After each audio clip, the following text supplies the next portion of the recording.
Hey, Nelson, thank you for joining me today. So tell me a little bit about Analytic Vision. For how long have you been doing it, and what exactly do you guys do? Nate, great to speak with you, man. So Nelson Davis, founder of AV. We've been going at this since May of 2019. So we're sneaking up on 4 years, right around 3.5 right now. We are a data and analytic consulting firm, make no doubt, but our vision is to equip and inspire the next generation of data and technology leaders. And so not only do we do data and analytic consulting, we're also very much a leadership academy. So we like to really meet our clients at the intersection of analytic insight and organizational strategy. So we're all about building comprehensive solutions that incorporate people and ideal behaviors, system and process, and then of course the tools and technology. So it's an exciting space to be in. We have some amazing people. We've been very blessed as we've gone through this journey for sure. Awesome, awesome. So tell me a little bit about where you want to take the company long term. Yeah, we are an organization, as we built this, we bootstrapped. I don't know that I was quite aware of what a blessing that is, but the opportunity for us is we really want to build an organization that might be around for 100 years.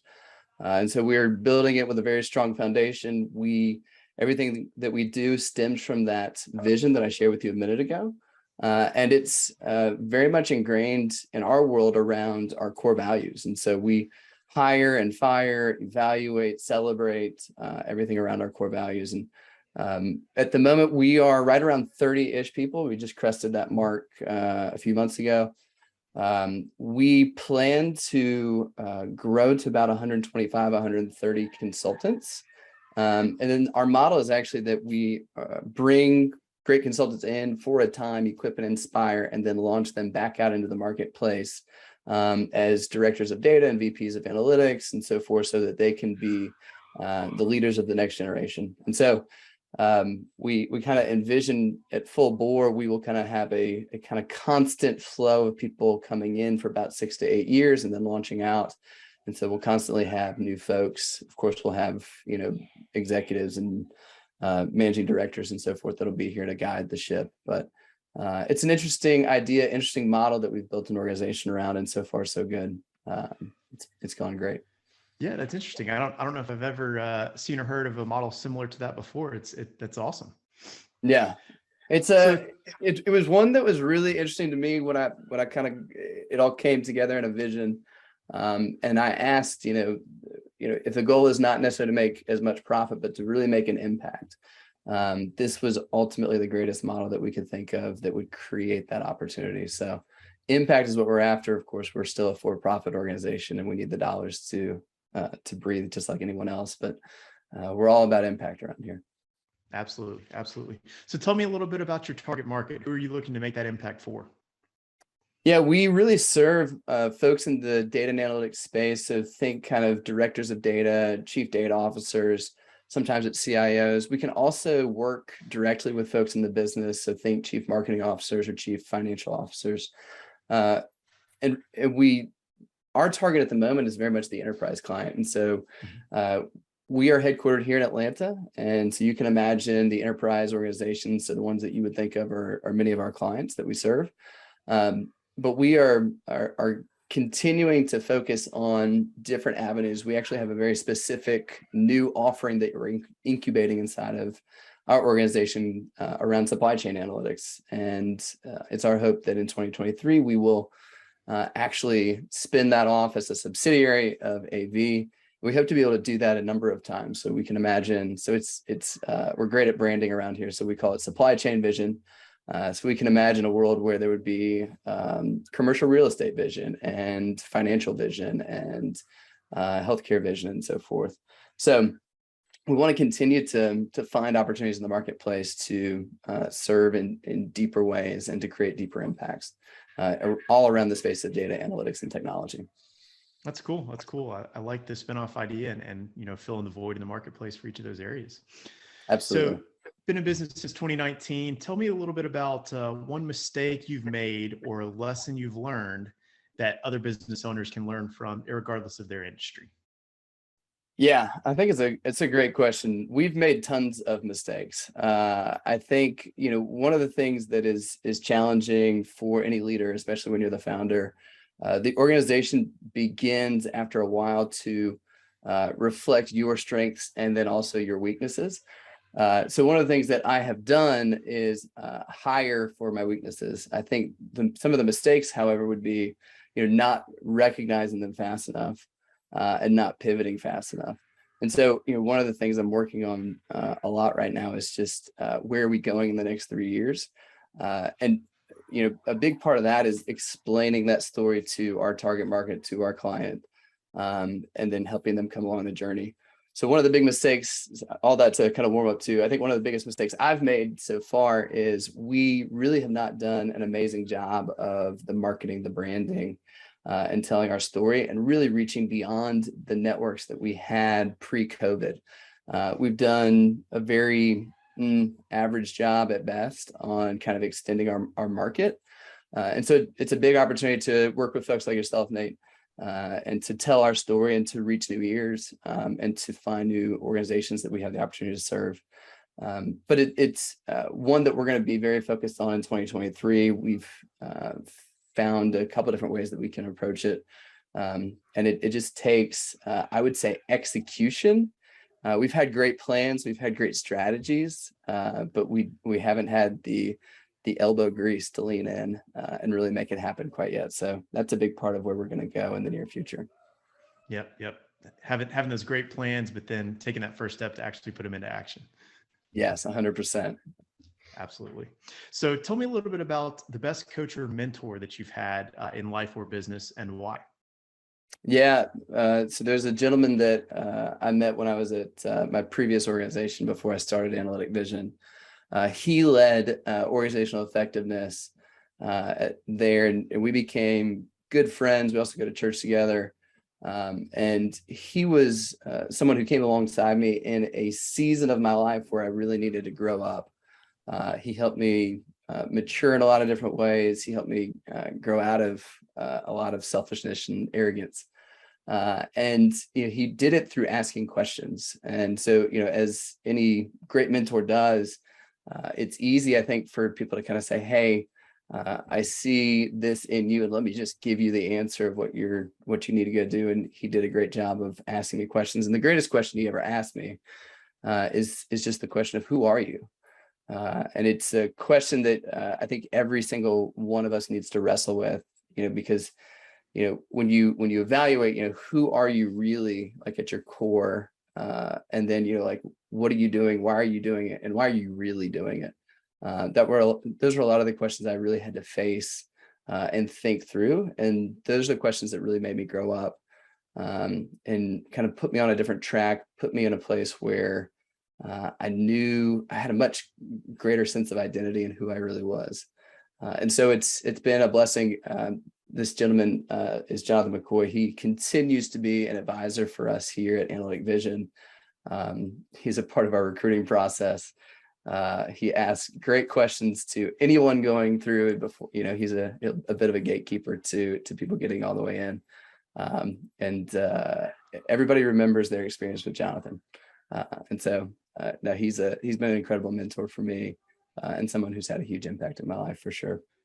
Yeah, I think that's a great quality for any, coach or mentors, being able to ask those questions that, you can't really give a direct answer. You have to sit and stew on it and really dig in to grow past, the reason they're asking that question in the first place. That's awesome. Absolutely. So tell me a little bit about what the future looks like for Analytic Vizion. What are some challenges you see moving forward? It's a really interesting question. It's one of the fun things about being about 3.5 years old is that January 2020, we came up with our first 3-year vision.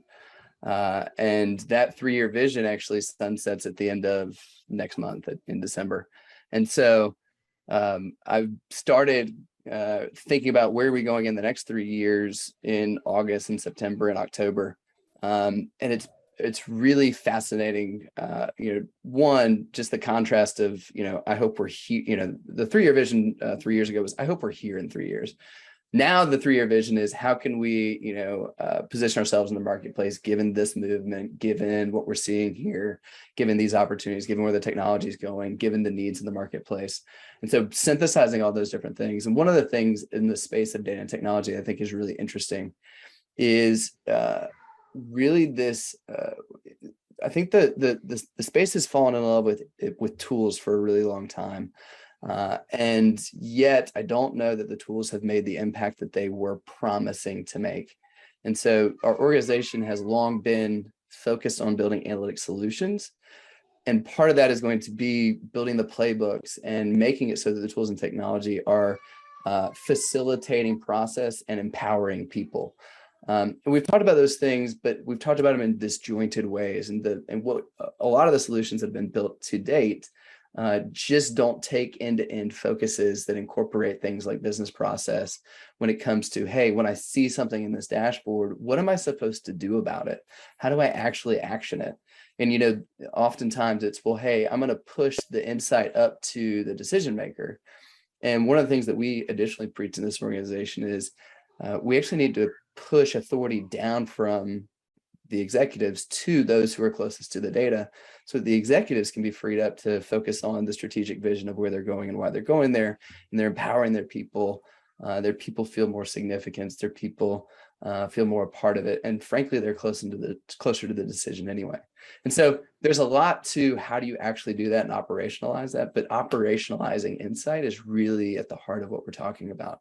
And so I really think you're going to see in the next 3-5 years a lot more analytic solutions that incorporate a full process that are actually tying back true insights and wins and successes to the data that allowed it to happen. And I'm really hopeful for more and more people using data to make decisions. I still think analysts and storytellers are going to be at the heart of people making valuable decisions, because I think ultimately you have to move people from where they are to something else so that they can do something new. I don't think any of us get there just because, a chart said so, but it's because a story helped someone understand something and helped them take a new position on something. So Absolutely. Ultimately, I think that's what we're after. Yes, not only providing the tools and the resources in the dashboard to pull all of that data in, but actually building that solution around all the data to allow people to actually take action on what they're seeing and what they're learning. Yeah, the term we like to think about is people first, right? Every solution needs to be a people first solution. If it doesn't make sense to the human, if they don't know what to do with it, if they don't know what lever to pull and when, and how it's going to help the organization do more of something, increase revenue, decrease costs, optimize a process, whatever it may be, then we have a challenge, right? Because people don't understand what they're actually doing and how it impacts the organization. So once you understand the why behind the hows and the whats, all of a sudden people are freed up to make more autonomous decisions, and the organization moves a lot faster. Yeah. So obviously you faced some difficult times when you started up the business through COVID. The world's changed a little bit more now, and we're facing some different challenges. What is one piece of advice you would give a young person now starting a business for the first time today? Yeah, it's a great question. We were 10 months old when COVID hit. We were a total of about 3 people in the organization. And so, we're 32 now. So it was interesting. We've been an organization that's completely grown up inside of COVID. And, one of the things that I think is true of us in that season, and is really true in any season, I've just finished reading Good to Great for I think the second or third time. And Jim Collins in there talks about this idea of the Stockdale paradox. And, the Stockdale paradox is the fact that you have to keep 2 things that are true front and center at the same time, but they're kind of diametrically opposed. And the 2 things are the fact that, hey, we have to confront the brutal reality that's on the ground. Like in that early season when the pandemic came, it was, hey, nobody asked for a global pandemic that shut everything down and, made everybody stop buying everything for a long season. And that is very true. And somehow yet, the other part of the Stockdale paradox is we have to remain completely optimistic that not only are we going to survive this, but this is going to make us stronger, and we're going to be better for this in the long term because we went through this experience. And so keeping both, the brutal reality that's on the ground and unwavering optimism that this is going to shape us and mold us, I think is really key for any entrepreneur. One of the things I always like to do when somebody tells me they're going to start a business, I try to talk them out of it. And the reason I do that is because if I can talk you out of it, then you're not ready for it. And I know that. And then the moment that you are unrelenting in the fact that you're going to start it, I'll be your biggest fan. I will help you in any way you possibly can. But if I can talk you out of it in a 20, 30, 45-minute conversation, then you should not start a business, because it's way harder than whatever I'm going to tell you. And you just have to get ready for that and get used to that, because a lot of this is not for the faint of heart. And yet we had an incredible week last week where we did some amazing things. We gathered almost 60 people together, and that's our kind of our AV team and then their extended family. We had a big Thanksgiving dinner to celebrate. And then the next day we went out and built a playground in one day with the Boys and Girls Club of Metro Atlanta, and partnered with a bunch of amazing organizations and just watched the dream come to life. And it's just incredible to see that. And you don't get those opportunities if you don't go through the hard seasons. And so it's, while this is incredibly hard to do, it's also incredibly rewarding. Yeah. That's awesome. So to get that whole team together, it was just your team and families, or how did you put that whole team together to do that? Yeah. So in our organization, there's 5 times that we get our organization together. So we do one weekend away trip. So in 2022, went to Savannah. In 2023, we'll go to Nashville. And then we have our holiday party, which is what we had last week. We call it Thanksgiving. It's a 2-day event. We have 1 day of thanks. We bring everybody together for a big Thanksgiving meal. It's you and your significant other. And we all hang out and have a great time and just say thank you and give gifts. And then the next day we have our day of giving. And so we take some of our quarterly profits each quarter, save those off, and then we invest our time, energy, talent, everything we have went into this playground build that we put together. And so it was an incredible opportunity to partner with the Boys and Girls Club here in Metro Atlanta. We also partnered with a construction firm called Marin, partnered with a playground company called Eco Play, tree and vegetation company called Gunderson Trees. Really just incredible impact that we made on the community down in Southeast Atlanta. And again, you watch this dream that you've been talking about for over a year come to life in the span of a day. You just watch your people's eyes light up. And so we have that. And then we do 3 other end of quarter celebrations. And so, I would say maybe 70% of our people are in Atlanta or within driving distance. And then we fly on those 5 times, we fly the other members of our organization into Atlanta to be a part of it. So we think culture is a big deal around here. And a big part of what we do is to pour into our people so our people can pour into our clients. Yeah, I love that, having that opportunity to give back and build your team all at the same time. I'm sure that's a very rewarding activity for everyone. Absolutely. So tell me a little bit about how people can learn more about you or more about your company.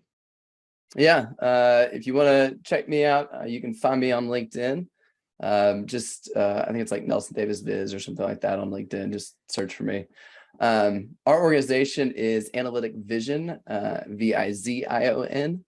And a big part of that is, yes, it's all about data analytics, but it's even more about where are we going and why are we going there. And so that's the vision aspect of all this. As I mentioned in the beginning, we are definitely a data analytic consulting firm, but very much a leadership academy at the same time. We invest in our people 4 hours every week. And so the expectation we have with our consultants is that they bill 36 hours. Then the other 4 hours is our investment back into them. So very different from what you see in a lot of other consulting firms that are, designed to kind of grind people up and wring them out and get as much of them as they can. We really want to pour into our people. We want to help them grow.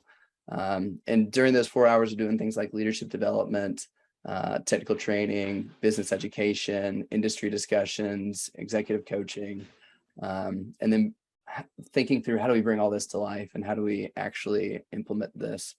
So there are people who are growing. I think, that's a big part of what this generation really, really wants, is they want to be invested in. They want opportunities to do something that they believe in. And so we're, again, not just here to build dashboards and data models and so forth. Those things are great. But it's also about building things like playgrounds and, serving our communities with hometown hospitality. That's a big key of what it's all about here. So it's a both and I think we are attempting to prove that you can do both and do them well. That's great. That's great. So my last question for you today is just what most inspires you as you continue to move forward in the business? Man, in an organization where equip and inspire is at the heart of everything we do, I was just writing to our team earlier this morning to just reflect on everything that happened last week. And we have this phrase around here called catch the vision. And the vision is, what does it look like to equip and inspire others, the next generation, your clients, your community? And we talk about it all the time. And one of the things that I would say, watching this dream come to life and seeing their eyes light up and making this thing happen and kind of giving this gift to the community and the significance and the impact, it's like watching your kids open presents on Christmas morning. It is incredible. And I was just saying to them, you all have inspired me as we've gone through this. I think I often think that that's my job, is to inspire them. And yet when I see people get it, when I see the light bulb come on, when I see people serving as servant leaders and working with one another, encouraging one another, I look at that and I say, that's why we started this. That's why all the hard work is worth it. That's why we continue to get out of bed and do hard things each and every day, so that we can create those opportunities for our people and for our clients. And so I think it's that, and I think it's looking for that, and I think it's looking for those stories. Ultimately, when you're trying to equip and inspire and then launch people, and it's a 6 to 8 year process, at least that's our hypothesis. We're not there yet, but we think it's something like that. You've got to find milestones that you can measure, and I think one of the things that we've zeroed in on is finding the stories as people go through the journey. Of, hey, we saw this happen. We saw this light bulb come on. We saw, you impact this client or your teammate or the community in those ways, and so forth. And so I think it's been those types of things, and the stories that happen around here are incredible. And so there's nothing else that I'd rather do. This is the best. Awesome. Well, hey, I really appreciate you showing us behind the curtain at Analytic Vizion and sharing some of your story as well. So Nelson, I really appreciate it. Thanks for joining me today. Thanks so much, Nate. Appreciate it, man. It's great to meet you. You too.